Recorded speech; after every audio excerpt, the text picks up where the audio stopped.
જનતા પાર્ટીના ગુજરાત રાજ્યના પ્રદેશ પ્રમુખ સી.આર. પાટીલજીએ નરેન્દ્ર મોદીજીના નેતૃત્વ હેઠળ 26 બેઠક જીત મેળવીશું એવો હોકાર કર્યો હતો।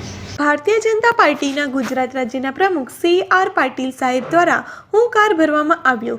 ગુજરાત રાજ્યના પ્રમુખ એવો સી.આર. પાટીલ દ્વારા ગુજરાતની જનતાને જણાવવામાં આવ્યું કે માનનીય શ્રી વડાપ્રધાન નરેન્દ્ર મોદીજીની નેતૃત્વ હેઠળ આવનારી 2024ની લોકસભા ચૂંટણીમાં ગુજરાતની 26 સીટ અમે ભવ્ય લીડથી જીતીશું એવું કહેવામાં આવ્યું છે અને દરેક લોકસભામાં 5 લાખથી મતથી પણ વધુ લીડ મેળવીશું। હવે જોવાનું એ રહ્યું છે કે શું સી.આર. પાટીલજીએ કહ્યું તેવું થશે ખરું કે પછી લોકશાહી અને જાગૃત લોકમત પર જ વિશ્વાસ મૂકવો પડશે।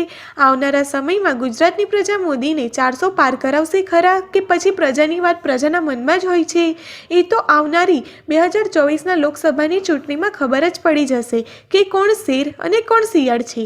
ભાજપના ગુજરાત રાજ્ય પ્રમુખ સી.આર. પાટીલ દ્વારા રાજકીય પાર્ટીઓને જેમ કે કોંગ્રેસ અને આમ આદમી પાર્ટીને અન્ય પાર્ટીઓ કૂવામાં દેડકાના સમાન ગણી છે, વરસાદના દેડકા ગણાવી તેમની મજાક કરી હતી। શ્રી આર. પાટીલનું કહેવું છે કે ગુજરાતની પ્રજા હવે જાણી ગઈ છે કે ગુજરાતમાં કોની સાથે રહેવું પડે, કોને મત આપવા પડે। ગુજરાતની પ્રજાને કહેવાની કોઈ જરૂર નથી અને વધુમાં ઇન્ડિયન ગઠબંધનની પાર્ટીને એક આંધળો લાવી અને વાછડો ચાવે એ કહેવત કંઈ સાંભળવી હતી। વધુમાં એમણે કહ્યું હતું કે અગાઉ 300 સીટ હતી અને હાલમાં એનડીએ સરકાર સાથે રહીને નરેન્દ્ર મોદીજી 400 પાર કરાવી સીટ લાવશે એવું સી.આર. પાટીલે કહી જણાવ્યું હતું। ગુજરાત રાજ્ય પ્રમુખ સી.આર. પાટીલ દ્વારા ભાજપ અને કોંગ્રેસને આંધળી અને લંગડી કહી હતી।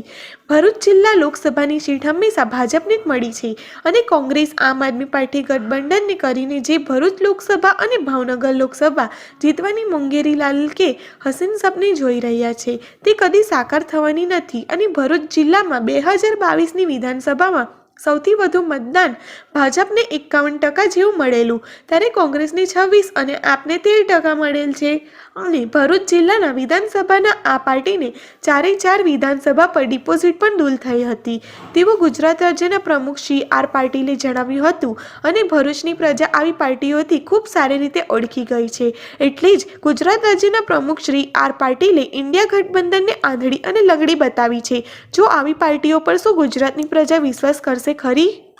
આપીને ભરમાવવાનો પ્રયત્ન જે આજ દિન સુધી કરતા આવ્યા છે, હવે ગુજરાતની પ્રજા જાગી ગઈ છે। ગુજરાતની જાગૃત પ્રજાને હવે ખબર છે કે કેટલાક લોકો ફક્ત ઇલેક્શનના ટાણે જેમ વરસાદમાં સમયે દેડકા આવી જાય તે રીતે આવી જતા હોય છે અને ઇલેક્શન પૂરું થાય ત્યાર પછી ઓટોમેટિક ગાયબ થઈ જતા હોય છે।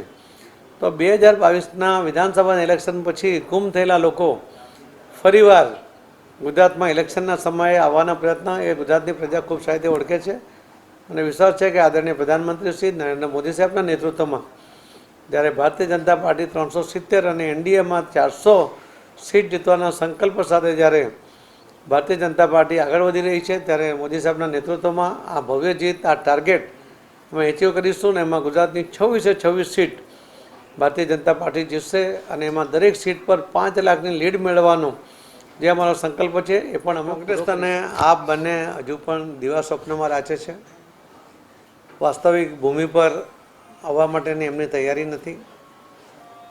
ચૈતર વસાવા કે આપને ભરૂચની સીટમાં ફક્ત 13% મત મળ્યા હતા અને ભારતીય જનતા પાર્ટીને 51% મત મળ્યા હતા।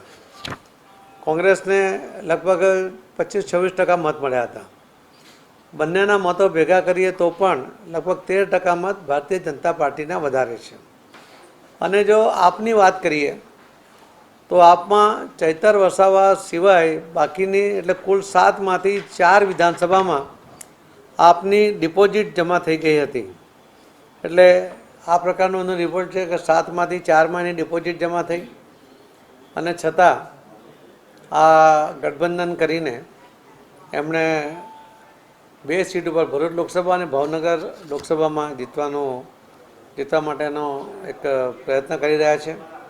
ભાવનગરની સીટ પણ અમારી મજબૂત સીટ છે, વર્ષોથી અમે સતત એને જીતતા આવ્યા છે। ત્યાં પણ અમારું ખૂબ સારું એ વાતાવરણ છે। પણ મને એક વાત યાદ આવે છે